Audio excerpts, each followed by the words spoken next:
Most of us thought United have finally found a manager whom would bring back the glory days after last season winning the FA Cup, reaching the FA Cup final and finishing third. However, in football, progression is not always a given. We will delve deep in every position, comparing it with last season to see what has been the difference. De Gea, he had a good season last year, keeping 17 clean sheets in the league and winning the Golden Glove award. He also made some howlers last season like West Ham and Sevilla away. He was not given a contract by the boss, since he was not as comfortable with his feet like other goalkeepers nowadays, such as Ederson and Alisson. Onana was brought from Inter Milan after having an excellent season where they got to the Champions League final, where he starred in it, showing his ability with his feet. He had already played for Ten Haag at Ajax. He did not start the season in great form, where he made some major errors, such against Bayern and Brentford. The injuries at the back did not help him, since a lot of different partnerships had played in front of him, which make it more difficult to gel with the team. However, he is improving, playing better, and gaining more confidence. Not giving De Gea a contract was a huge decision by Ten Hag. However, it may hurt on the short term, but it may transform the team in the long run. He is not the only goalkeeper to struggle in his early years at Old Trafford. I thought that every position in the team should be like our left back. Shaw started his first team, then Malaysia won his place, and played in big games such as Arsenal and Liverpool at home, where he was a bargain at £13 million. He was Ten Hag's first signing, whom he saw up close at Feyenoord. Shaw won his place back and showed how he thrived when he has real competition, just like when United signed Telles. Shaw had the best season of his career. This season we were unlucky when Malaysia did return with a knee injury at the Nations League, missed pre-season, and has not returned since, whilst Shaw has not played since the defeat at Tottenham. United had to sign a left back since they had none apart from Dalot, who could play there, and decided for Serge Reguilon on loan. He is a player who already had a chance to join United in 2020, but he opted for Spurs. He also had injuries as well, which meant either Amrabat, the new signing for midfield, or Lindelof had to play as left back since Bissaka got injured, which meant Dalot could not fill the left back position. Therefore, there was a massive drop-off in this position. Lisandro Martinez was phenomenal last season. At first, he found things difficult during the first 2 games, and was heavily criticized by Jamie Carragher for his height, but then he shut up his critics, and showed why the boss got him with him from Ajax. What made it more controversial was also since, according to the reports, he wanted Timber, and went for Lisandro after Timber signed a new contract. He had a terrible game against Brentford in the second game of the season, and then the boss decided to play Varane with him, and created a great partnership, and was being said that they have been United's best centre-back partnership since Rio and Vidic. They were a huge part of last season's success, and the team was built on a strong defense, with them contributing heavily on the clean sheet record as well. However, they were not a mainstay throughout the season, with Shaw occupying the left-sided centre half after Martinez won the World Cup and got a suspension, which then he got a season-ender injury against Sevilla in April, with him still struggling with this injury till now. Varane also had plenty of injuries in his United career. However, when he plays most of the time, is still a great centre half whom in his career won 4 Champions League and a World Cup.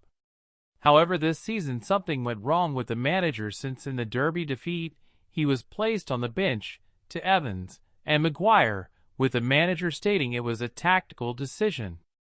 This season we lost our centre-back partnership of last season, which was a huge reason United had a successful season. The centre-back partnership is considered as one with this season seeing a huge downfall, since Shaw could not fill the left centre-back position. Lindelof has been decent, but not outstanding with Maguire, a player Ten Hag accepted a bid from West Ham, and spent last season on the bench, with also being stripped of the captaincy, and Johnny Evans, a player who was part of preseason to help his fitness, which could lead him to a contract elsewhere, with him becoming a starter this season. The truth has been decent, but Ten Haag can't implement a high line and build up effectively from the back with those at defense, which has a ripple effect on the whole team.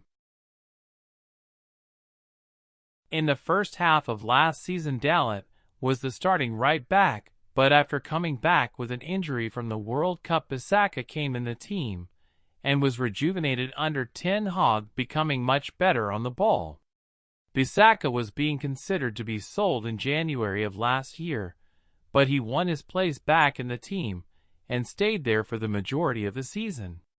Juranovic and Frimpong were two options being considered by Ten Haag for the right-back position, which after Bissaka's comeback, that plan was abandoned. This season Bissaka started as a right-back, but he suffered from an injury, which meant Dalot had to play all the games with no competition. However, now Bissaka returned and has been in good form, whilst Dalot filling the hole as left-back. This is the only position where United has stayed the same since last season in the back five, however, without the luxury to rotate between the two of them. Last year midfield was the best it has been in years, and Ten Haag was heavily praised how he changed the midfield in one transfer window, with bringing Eriksen on a free and Casemiro, who was brought after the defeat to Brentford and had a tremendous impact on the team, scoring big goals, whilst also transforming the middle of the pitch.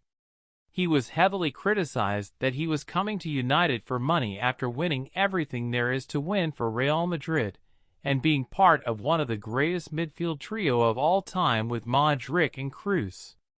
The move made him shine due to showing aspects to his game, like his passing, that he did not have to show in Madrid. Ten Hag's priority target was De Jong in midfield, however he did not get his man and changed to Eriksen and Casemiro. This was a massive upgrade, since the previous season United midfield was McTominay and Fred, which lacked the passing quality, which meant United struggled to break low blocks. However, with that midfield United got smashed in big games away from home, since Eriksen lacked the physicality and the quality without the ball. Casemiro also was missing due to getting 2 straight red cards and 5 yellow cards away to Palace. Fred played when we were going to have lesser possession due to his tendency to win the ball back, however he did not have the quality with the ball. Eriksen got injured in January and Sabitzer was brought in on loan to cover in midfield since there was injuries. He was decent but not outstanding, with him struggled also himself with injuries, which meant his loan was not made a permanent signing. This season United are struggling in midfield, with having problems both against low block teams to card them open and against big teams. Fred was sold to Turkey, with Mount and Amrabat being brought in. Mount was brought in order to change the system and become more a transition team, however he lacks the physicality midfield against big teams. If you want to look deeper about Mount signing, check the last video out.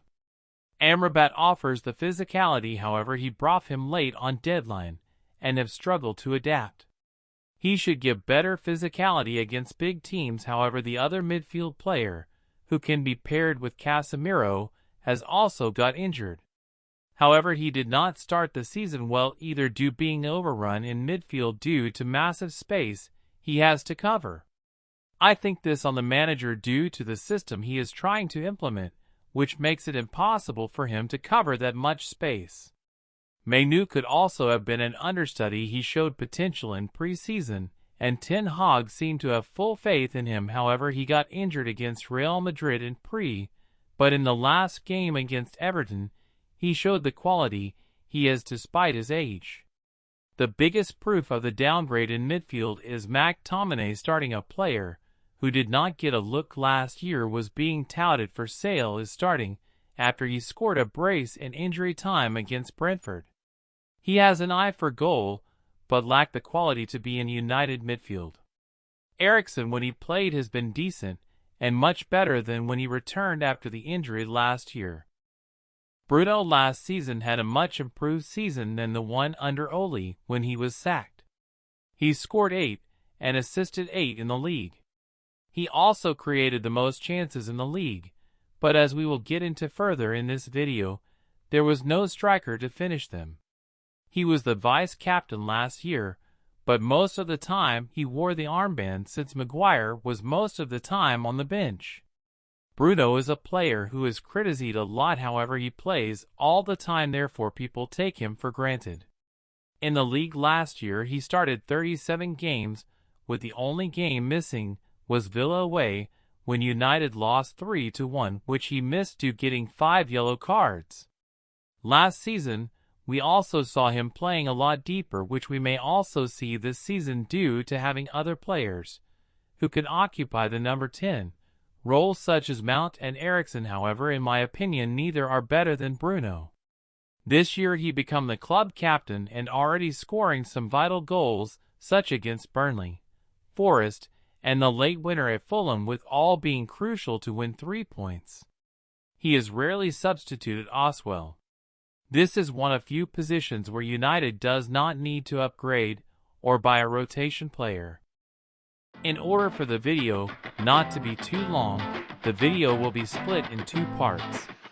Hope you enjoyed, and we'll meet again for part 2.